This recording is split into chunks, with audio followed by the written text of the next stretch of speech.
నమస్కారం. ఇవాల్టి వార్తా విశ్లేషణకు స్వాగతం. ఈరోజు మనం అంతర్జాతీయ స్థాయిలోని ఉద్రిక్తతల నుంచి మన దేశంలో జరుగుతున్న కీలక రాజకీయ పరిణామాల వరకు పత్రికల్లోని ముఖ్యాంశాలను చాలా స్పష్టంగా, సులభంగా అర్థం చేసుకుందాం. ఈరోజు మన ముందున్న ప్రధాన అంశాలివే: భౌగోళిక రాజకీయాలు, దానికి సంబంధించిన తరలింపులు, జాతీయ రాజకీయాల్లో ఘర్షణలు, మౌలిక సదుపాయాల వాస్తవ పరిస్థితి, అలాగే దేశవ్యాప్తంగా జరిగిన కొన్ని విషాదాలు. చూద్దాం ఒక్కొక్కటిగా. ముందుగా మొదటి అంశం భౌగోళిక రాజకీయాలు. మిడిల్ ఈస్ట్లో, ముఖ్యంగా ఇరాన్ అమెరికా మధ్య జరుగుతున్న ఆధిపత్య పోరు మనవాళ్లపై ఎలాంటి ప్రభావం చూపుతోందో చూద్దాం. హోర్ముజ్ జలసంధిలో పరిస్థితులు ఇప్పుడు ఏమాత్రం బాగాలేవు. ఇరాన్ అమెరికా మధ్య కాల్పుల విరమణ గడువు ముగిసిపోయింది.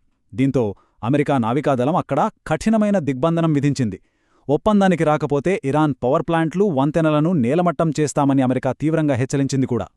అయితే ఇలాంటి భయానక వాతావరణంలో కూడా ఒక నెంబర్ మనకు కాస్త ఊరనేస్తుంది. అదే 2400.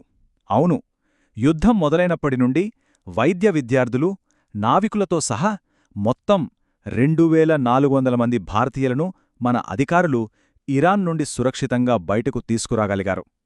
పరిస్థితులు చేయిదాటుతున్న సమయంలో ఇది నిజంగా చాలా పెద్ద విషయం. కాని ఇదంతా అంత సులభంగా జరిగిపోలేదు. దౌత్యవేత్తల కుటుంబాలు పారామిలిటరీ చెక్పోస్టులు దాటుకుంటూ టెహరాన్ నుండి అస్తరా వరకు ఏకంగా 9 గంటలు ప్రాణాలు అరచేతిలో పెట్టుకుని ప్రయాణించారు. అజర్బైజాన్ సరిహద్దులో కఠినమైన వీసా నిబంధనల వల్ల గంటల తరబడి ఎదురుచూపులు. కొందరైతే అర్మేనియాకు ఏకంగా 30 గంటలపాటు అత్యంత కష్టతరమైన ప్రయాణం చేయాల్సి వచ్చింది.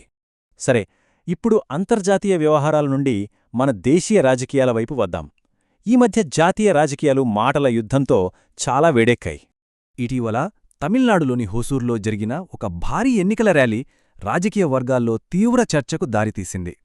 ప్రతిపక్ష కూటమి నాయకులైన తమిళనాడు సీఎం ఎంకే స్టాలియన్, కాంగ్రెస్ అధ్యక్షుడు మల్లికార్జున్ ఖర్గే ఒకే వేదికపైకి వచ్చి కేంద్ర ప్రభుత్వ విధానాలపై తీవ్ర విమర్శలు గుప్పించారు.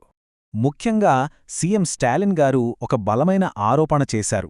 మహిళా రిజర్వేషన్ ముసుగులో డీలిమిటేషన్ బిల్లును కేంద్ర ప్రభుత్వం ఒక ఆయుధంగా వాడుకుంటోందని ఆయన అన్నారు. దక్షిణాదిలో, అందులోనూ ముఖ్యంగా తమ పార్టీని టార్గెట్ చేసేందుకే ప్రధాని ఈ వ్యూహం పన్నారని వారు గట్టిగా వాదిస్తున్నారు. అయితే ఇక్కడ మనం నాణ్యానికి రెండో వైపు కూడా చూడాలి. ప్రతిపక్ష అన్నాడీఎంకే వాదన దీనికి పూర్తి భిన్నంగా ఉంది. అసలు ఈ డీలిమిటేషన్ బిల్లును అడ్డుకోవడం ద్వారా వాస్తవానికి మహిళలకు దక్కాల్సిన 33% రిజర్వేషన్ కలను నాశనం చేసింది రాష్ట్ర ప్రభుత్వమే అని వాళ్ళ నాయకుడు ఎడప్పాడి కె. పళనిస్వామి తీవ్రంగా ఎదురుదాడికి దిగారు. ఇదొక పెద్ద రాజకీయ మాటల యుద్ధంగా మారింది. ఇక రాజకీయ విమర్శలు పక్కన పెడితే మణిపూర్లో పరిస్థితులు ఇంకా ఆందోళనకరంగానే ఉన్నాయి. కరెంటు లేకపోయినా చీకట్లో చేతుల్లో టార్చ్ లైట్లు పట్టుకుని ఇంఫాల్ వీధుల్లో మహిళలు చేసిన భారీ శాంతి ర్యాలీ అక్కడి సాధారణ పౌరుల ఆవేదనను మనకు కళ్లకు కట్టినట్లు చూపుతోంది. అసలక్కడ ఏం జరుగుతోందంటే, ఏప్రిల్ 7 నుండి 5 హత్యలు జరిగాయి. ఇందులో 2 పసిపిల్లలు ఉండటం నిజంగా మనసును కలచివేస్తోంది. ఇప్పటిదాకా అరెస్టులు కూడా జరగలేదు. మరోవైపు బిష్ణుపూర్, చురాచంద్పూర్ మార్గం దిగ్బంధనంతో నిత్యావసరాల సరఫరా ఆగిపోయింది. పలు స్థానిక సంస్థలు అధికార పార్టీని బహిష్కరిస్తున్నట్లు ప్రకటించాయి. అంతేకాదు, మిలిటెంట్లు ఏకే సిరీస్ రైఫిళ్లను వాడుతున్నారన్న అనుమానాలు మరింత భయాన్ని రేకెత్తిస్తున్నాయి. ఇప్పుడు మూడవ అంశానికి వద్దాం: మౌలిక సదుపాయాలు. అభివృద్ధి పేరిట ఉత్తరప్రదేశ్లో నిర్మించిన కొన్ని ప్రాంతీయ విమానాశ్రయాల గ్రౌండ్ రియాలిటీ ఎలా ఉందో ఇప్పుడు చూద్దాం. వైభవ్ త్రిపాఠి అనే యువకుడికి ఎదురైన ఈ అనుభవం వింటే మనం ఆశ్చర్యపోతాం. తన తల్లి పుట్టినరోజుకు ఒక ప్రత్యేక బహుమతిగా కేవలం 2000 రూపాయలకే విమాన టికెట్ దొరుకుతుందని ఆజంగఢ్ విమానాశ్రయం నుండి ఫ్లైట్ బుక్ చేద్దామని చూశాడు. కాని అసలా సీజన్ మొత్తంలో అక్కడ్నుండి ఒక్క విమానం కూడా నడవట్లేదని తెలిసి కంగుతిన్నాడు. ఇది ఒక్క ఆజంగఢ్ పరిస్థితి మాత్రమే కాదు సుమా. వాణిజ్య కార్యకలాపాలు లేకుండా మూతపడిన మొరాదాబాద్ విమానాశ్రయం పరిస్థితి కూడా ఇంతే. ప్రాంతీయ కనెక్టివిటీ ఉడాన్ స్కీమ్ కింద నిర్మించిన దాదాపు 8 విమానాశ్రయాల్లో ఫ్లైట్స్ తిరగట్లేదు.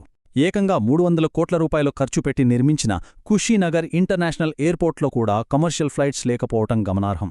అయితే ఇక్కడ ఆసక్తికరమైన విషయం ఏంటంటే, ఒకవైపు ప్రాంతీయ విమానాశ్రయాలు ఇలా నిశ్శబ్దంగా ఉంటే ప్రభుత్వ లెక్కలు మాత్రం వేరేలా ఉన్నాయి. ఏప్రిల్ నుండి ఆగస్టు వరకు మొత్తం ప్రయాణికుల సంఖ్య దాదాపు 15% పెరిగిందని అధికారిక గణాంకాలు చెప్తున్నాయి. గోరఖ్పూర్, ఆగ్రా లాంటి పెద్ద నగరాల్లో అయితే ఏకంగా 63% వృద్ధి ఉంది. ఈ భారీ వృద్ధికి మూతపడిన ప్రాంతీయ విమానాశ్రయాలకు మధ్యున్న వ్యత్యాసం చాలా స్పష్టంగా కనిపిస్తోంది గదూ. ఇక చివరగా ఈ వారం మన దేశవ్యాప్తంగా జరిగిన కొన్ని అత్యంత బాధాకరమైన విషాద ఘటనల గురించి క్లుప్తంగా తెలుసుకుందాం. తమిళనాడులోని విరుదునగర్ సమీపంలో ఉన్న కట్టనార్పట్టి ప్రాంతాన్ని మనం గమనిస్తే ఇక్కడ ఆదివారం నాడు ఒక బాణసంచా కర్మాగారంలో అత్యంత ఘోరమైన పేలుడు సంభవించింది. ఒక్కసారి ఊహించండి, ఈ ప్రమాదంలో ఏకంగా 23 మంది అమాయక కార్మికులు ప్రాణాలు కోల్పోయారు. కనీస అనుమతులు లేవు, భద్రతా నిబంధనలు అసలే లేవు. రసాయనాలు కలిపే ఒక చిన్న షెడ్లో సామర్థ్యానికి మించి కార్మికులను కిక్కిరిసిపోయేలా కూర్చోబెట్టడం వల్లే ఇంతటి భారీ ప్రాణనష్టం చోటుచేసుకుంది. అలాగే ఇతర రాష్ట్రాల్లో జరిగిన మరికొన్ని ఘటనలు మనల్ని మరింత కలవరపెడతాయి. ఛత్తీస్గఢ్ వేదాంత పవర్ ప్లాంట్ పేలుడులో మృతుల సంఖ్య 24కు పెరిగింది.